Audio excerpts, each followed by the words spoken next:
নমস্কার প্রিয় বিয়ার, আপনারা দেখছেন খবর তরঙ্গ।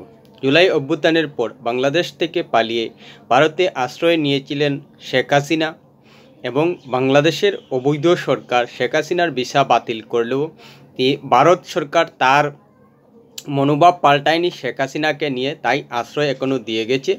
আর একতাই লন্ডন সফরে গিয়ে অবৈধ সরকারের প্রধান উপদেষ্টা মোহাম্মদ ইউনূস বলছেন যে শেখ হাসিনাকে ভারত আশ্রয় দিয়েছে এবং ভারতে বসে শেখ হাসিনা যেসব বক্তৃতা দিচ্ছেন তাতে বাংলাদেশে অস্থিরতা সৃষ্টি হয়েছে এবং ক্ষোভের সঞ্চার হয়েছে এবং বাংলাদেশে অশান্তি জারি যেভাবে হচ্ছে তাতে নাকি শেখ হাসিনার মন্তব্য দায়ী। এখন প্রশ্ন হলো যে শেখ হাসিনার আমলে যেভাবে মোহাম্মদ ইউনূস ও তার সাঙ্গপাঙ্গরা আন্দোলন করেছিল হিংসাত্মক এবং বিভিন্ন ধরনের বক্তৃতা দিয়েছিল, তখন কিন্তু শেখ হাসিনা বলেননি যে দেশের বাইরে থেকে দেশকে অশান্ত করা হচ্ছে। শেখ হাসিনা তখন বলেছিলেন যে মানুষের গণতান্ত্রিক অধিকার রয়েছে আন্দোলন করার, তাই আন্দোলন করতে পেরেছে, গণ অভ্যুত্থান করতে পেরেছে জুলাইয়ে। যদি কোটার নামে আন্দোলন করতে না দিতেন শেখ হাসিনা, তাহলে আজকে হয়তো এই ধরনের কথা মোহাম্মদ ইউনূস বলার সুযোগ পেতেন না। কিন্তু মোহাম্মদ ইউনূস সুযোগ কী করে পেয়েছেন এই কারণেই যে শেখ হাসিনা গোটা আন্দোলনকে গণতান্ত্রিক অধিকার বলেই আন্দোলন করতে দিয়েছিলেন, কিন্তু তার পেছনে যে মোহাম্মদ ইউনূসের পরিকল্পিত মস্তিষ্ক কাজ করছিল এবং কোনো অবস্থায় 27-28 বছরের যুবকরা এত বড় আন্দোলন সংগঠিত করার ক্ষমতা রাখেন না। এখন বিষয়টা পরিষ্কার হয়ে গেছে এবং ক্ষমতায় বসার পর থেকেই মোহাম্মদ ইউনূস বারবার ভারতের বিরুদ্ধে একের পর এক মন্তব্য করে যাচ্ছে, আর ভারত সহ্য করেই যাচ্ছে এই অবৈধ এবং শান্তির নোবেল পাওয়া অশান্তির কারিগরকে। এবার কিন্তু সময় এসে গেছে ভারত সরকারের মোহাম্মদ ইউনূসকে কড়া দমক দেওয়ার। প্রিয় বিয়ার, ভিডিওটি ভালো লাগলে সাবস্ক্রাইব করবেন, এতে আপনার ক্ষতি হবে না কিন্তু আমাদের উপকার করে দেবেন।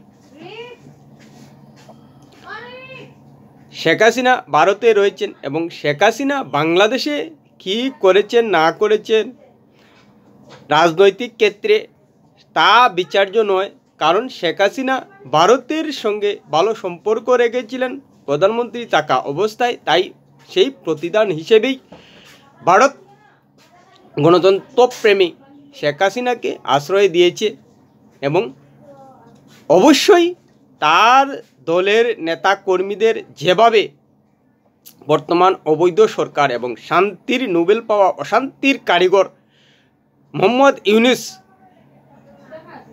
নানা মামলায় জড়িয়ে জেলে ঢুকানো এবং হত্যা করা হচ্ছে আওয়ামী লীগ কর্মীদের এবং আওয়ামী লীগকে নিশ্চিহ্ন করার চেষ্টা করা হচ্ছে যাতে আওয়ামী লীগ বাংলাদেশে নিশ্চিহ্ন না হয়, সেই কারণেই ভারতে বসে শেখ হাসিনা নিজের দলকে, নিজের দেশের মানুষকে যারা এখনও শান্তির প্রতি ভরসা রাখেন তাদেরকে উৎসাহ দিচ্ছেন, তাদেরকে আশা দিচ্ছেন যে কোনো অবস্থায় যেন গণতন্ত্রের প্রতি বিশ্বাস না হারায়। একদিন না একদিন অবশ্যই সময় আসবে এবং দেশের মানুষ নিরাপদে বসবাস করবেন, এটাই তার মূল বক্তব্য। এবং যে কোনো জন যদি শেখ হাসিনার মন্তব্য সাম্প্রতিক মন্তব্য শুনেন তাহলে বুঝতে পারবেন যে শেখ হাসিনা কোন ধরনের মন্তব্য করেন। তিনি কোনো অবস্থায় বিচারের বাইরে গিয়ে কথা বলেন না, সব সময় বিচারের উপর ভরসা রাখার কথা বলেন, সরকারের উপর ভরসা রাখার কথা বলেন এবং অবশ্যই তাদের সঠিক বিচার হবে একথা বলেন। কিন্তু এটাই নাকি অস্থির করার জন্য বক্তব্য হয়ে যায় শেখ হাসিনার। আসলেই মোহাম্মদ ইউনূস ছাত্রদেরকে কাজে লাগিয়ে মেটিকুলাস ডিজাইন করে অবৈধভাবে সরকারে এসেছেন এবং আমরা বিশ্বাস করি যে মোহাম্মদ ইউনূস পেছন থেকে কলকারকাঠি নেড়ে ছাত্র যুবকদের লেলিয়ে দিয়ে সরকারে এসেছেন যাতে তার প্রতি দেশের মানুষের একটা সহানুভূতি থাকে, যা এখনও রয়েছে। কারণ দেশের মানুষ মনে করেন যে মোহাম্মদ ইউনূস পেছন থেকে ছাত্রদের লেলিয়ে দেন না, ছাত্ররাই দেশের স্বার্থে অভ্যুত্থান ঘটিয়েছেন, আর ছাত্ররাই চাইছেন বলে মোহাম্মদ ইউনূস বাংলাদেশের সরকারের প্রধান উপদেষ্টা হয়েছেন। কিন্তু এটা নয়, পেছন থেকে মোহাম্মদ ইউনূস কলকালকাঠি নেড়েছেন। কোনো অবস্থায় 27-28 বছরের যুবকরা বাংলাদেশের মতো একটা জনবহুল দেশে এত বড় অভ্যুত্থানের ঘটনা ঘটাবেন বিশ্বাস হচ্ছে না। নিশ্চিতভাবেই যেভাবে আমেরিকার ডিপ স্টেটের কথা আসছে এবং আমেরিকার সঙ্গে মোহাম্মদ ইউনূসের যে ভালো সম্পর্ক রয়েছে এবং আমেরিকা সফরে গিয়ে যেভাবে তখনকার প্রেসিডেন্ট জো বাইডেন এবং প্রাক্তন প্রেসিডেন্ট বিল ক্লিন্টনের সঙ্গে হৃদ্যতা দেখিয়েছেন, বিষয়টা আরও পরিষ্কার হয়ে গেছে যে পেছন থেকে মোহাম্মদ ইউনূস সমস্ত কিছুই কলকালকাঠি নেড়েছেন যাতে তার প্রতি বাংলাদেশের মানুষের সহানুভূতি থাকে। এবং হচ্ছেও সেটা, বাংলাদেশের মানুষ এখনও মোহাম্মদ ইউনূসকে সহানুভূতির সঙ্গে দেখেন, কারণ তারা জানেন যে ছাত্ররা মোহাম্মদ ইউনূসকে সরকারের প্রধান উপদেষ্টা বানিয়েছেন। কিন্তু কি সত্যি এটা না, পুরোটাই মোহাম্মদ ইউনূস তার আন্তর্জাতিক খ্যাতিকে কাজে লাগিয়ে করেছেন পেছন থেকে। আর বাংলাদেশের মানুষ জানেন যে ছাত্ররা মোহাম্মদ ইউনূসকে ডেকে এনেছেন এবং বাংলাদেশে বর্তমানে সবথেকে গুণী এবং জ্ঞানী ব্যক্তি মোহাম্মদ ইউনূস, কিন্তু তার মধ্যে যে শয়তানি ধুরন্ধর মানসিকতা রয়েছে সেটা পরিষ্কার হয়ে গেছে ভারতের প্রতি তার অবস্থান দেখে। আর বাংলাদেশের মানুষ এজন্যই সহানুভূতি যে মোহাম্মদ ইউনূস সরাসরি জড়িত নয়, কিন্তু মোহাম্মদ ইউনূস সহানুভূতি আদায়ের জন্যই সামনে থেকে শেখ হাসিনার বিরুদ্ধে লড়াই করেননি, শেখ হাসিনার বিরুদ্ধে বিষোদ্গার করেননি, শেখ হাসিনার বিরুদ্ধে কথা বলেননি, শেখ হাসিনার বিরুদ্ধে ছাত্রদের লেলিয়ে দেওয়ার মতো আন্দোলনের কথা বলেননি। বাংলাদেশের মানুষের সহানুভূতি পাওয়ার জন্যই এতই ধুরন্ধর মোহাম্মদ ইউনূস। এবং মোহাম্মদ কেন ধুরন্ধর এবং শয়তান এটা এই জন্যই বলছি যে চীনে গিয়ে ভারতের বিরুদ্ধে 7 সিস্টার কে নেওয়ার কথা বলছেন, সরাসরি হুমকি দিচ্ছেন, সরাসরি ভারতের সার্বভৌমত্বকে আঘাত করছেন। কোনো ধুরন্ধর কোনো শয়তান না হলে একটা দেশের সরকার প্রধান হয়ে এ ধরনের কথাবার্তা বলতে পারেন অন্য দেশের সার্বভৌমত্ব নিয়ে। এবার যদি ভারতের প্রধানমন্ত্রী নরেন্দ্র মোদী বলে দেন যে বাংলাদেশের চট্টগ্রাম এবং রংপুর কেটে নেওয়ার চেষ্টা করা হবে, তখন কি বাংলাদেশের মানুষের ভালো লাগবে বিষয়টা? নিশ্চিতভাবে বাংলাদেশের মানুষ তখন নরেন্দ্র মোদীকে বলবেন যে তিনি ধুরন্ধর, তিনি শয়তান, অন্য রাষ্ট্রের সার্বভৌমত্বের দিকে হাত বাড়ানোর লোভ দেখাচ্ছেন। সেই লোভটা কি এখন মোহাম্মদ ইউনূস করছেন না? বারবার বলছেন যে 7 সিস্টার অস্থির হয়ে যাবে, সরকার প্রধানের পদে বসার সঙ্গে সঙ্গেই বলছেন যে বাংলাদেশ অস্থির হলে 7 সিস্টার অস্থির হবে। কখন সে ভারত বাংলাদেশকে অস্থির করার চেষ্টা করেছিল? না শেখ হাসিনার আমলে করেছিল, না বর্তমান সরকারের আমলে হয়েছে। ভারত তো এখনও নিরপেক্ষ অবস্থানে রয়েছে। বরং মোহাম্মদ ইউনূস সরকারের প্রধান উপদেষ্টা হিসেবে শপথ নেওয়ার পর ভারত থেকে অভিনন্দন জানানো হয়েছিল। তারপর এ ধরনের কথাবার্তা কেন? আসলেই মোহাম্মদ ইউনূস যে ধুরন্ধর এবং শয়তান সেটা পরিষ্কার হয়ে গেছে বাংলাদেশে সরকার প্রধান হিসেবে ভারতের প্রতি তার মনোভাব থেকে। কারণ এখন পর্যন্ত কোনো ধরনের এমন কোনো অন্যায় ভূমিকা ভারত নেয়নি যেটা বাংলাদেশের বিপক্ষে যাবে। বরং সরকার পরিবর্তন হলেও ভারত তার ভূমিকা বাংলাদেশের প্রতি পালন করে গেছে যাতে বাংলাদেশের মানুষের উপকার হয়।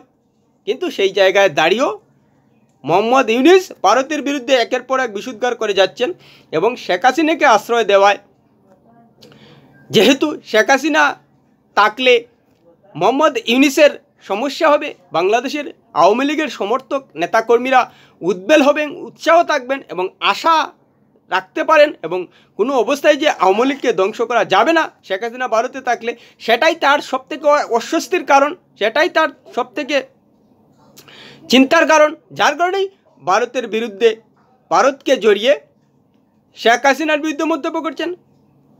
আর কোনো কিছুই নয়, কারণ এই মোহাম্মদ ইউনূসকে অবশ্যই কূটনৈতিকভাবে ভারতের এখন সময় এসে গেছে কড়া পদক্ষেপ নিয়ে উপযুক্ত শিক্ষা দেওয়ার। আর মানা যাচ্ছে না। এক তো বাংলাদেশে তার শাসনে কোথাও শান্তি নেই, সারা দেশে অরাজক পরিস্থিতি সৃষ্টি হয়েছে, সংখ্যালঘুদের নানাভাবে নির্যাতন করা হচ্ছে, হয়রানি করা হচ্ছে, অত্যাচার করা হচ্ছে। একটা শব্দও কিন্তু মোহাম্মদ ইউনূসের মুখ থেকে আসেনি যে দেশের মানুষকেই সংখ্যালঘু হওয়ার কারণে অত্যাচার করা হচ্ছে। পুলিশ কী ভূমিকা নিয়েছে? মুক্তিযুদ্ধের বিরুদ্ধে তার সরকার, রবীন্দ্রনাথ ঠাকুরের সিরাজগঞ্জের বাড়িতে হামলা হচ্ছে তার সরকারের আমলে, কিন্তু মোহাম্মদ ইউনূসের আমলে পুলিশকে ভয়ে থাকতে হচ্ছে সেই সরকারের অনুগামীদের মবের কারণে। কি বলবেন? এত বড় ধুরন্ধর, এত বড় শয়তান বাংলাদেশের ইতিহাসে বোধহয় আর কেউ আসেনি। সমস্ত কিছু প্ল্যান করেই মোহাম্মদ ইউনূস ছাত্রদের সামনে রেখে মেটিকুলাস ডিজাইন করে সরকারে এসেছেন, যাতে বাংলাদেশের মানুষ জানেন যে মোহাম্মদ ইউনূসের নামে যে জ্ঞানী গুণী ব্যক্তি রয়েছেন তিনি এসবের কিছুতেই নেই। ছাত্ররা আন্দোলন করে শেখ হাসিনাকে সরিয়েছেন, আর তাকে আহ্বান করায় তিনি সরকারের প্রধান উপদেষ্টা হিসেবে এসে বসেছেন। তিনি একেবারে কিচ্ছু জানেন না। তাহলে ভারতের বিরুদ্ধে বিশুদ্ধার করা, ভারতের সার্বভৌমত্বে আঘাত করার চিন্তা কী করে করেন? এতই যখন জ্ঞানীগুণী মানুষ, একেবারে সরল মানুষ, তাহলে প্রতিবেশী দেশের সঙ্গে সম্পর্ক খারাপ হয় এই ধরনের মন্তব্য কী করে করতে পারেন? নিশ্চিতভাবে ধুরন্ধর না হলে কোনো রাষ্ট্রপ্রধান এভাবে কথাবার্তা বলবেন না, কারণ যে কোনো রাষ্ট্রপ্রধানের দায়িত্ব থাকে যে প্রতিবেশী দেশের সঙ্গে খারাপ সম্পর্ক করলে তার একটা বিরূপ প্রভাব পড়বে শুধু মানুষের উপরেই নয়, দেশের রাজনৈতিক এবং অর্থনৈতিক ব্যবস্থার উপর। কিন্তু ধুরন্ধর ইউনূস চীনকে হাত করে, আমেরিকাকে হাতে রেখে ভারতকে সার্বভৌমত্বের দিকে চাপে রাখতে খেলা খেলছেন, এবং শেখ হাসিনাকে ভারত আশ্রয় দিয়েছে। সে নিয়েও যে ভারতকে চাপে রাখার খেলা খেলছেন ধুরন্ধর ইউনূস, সেটাও পরিষ্কার।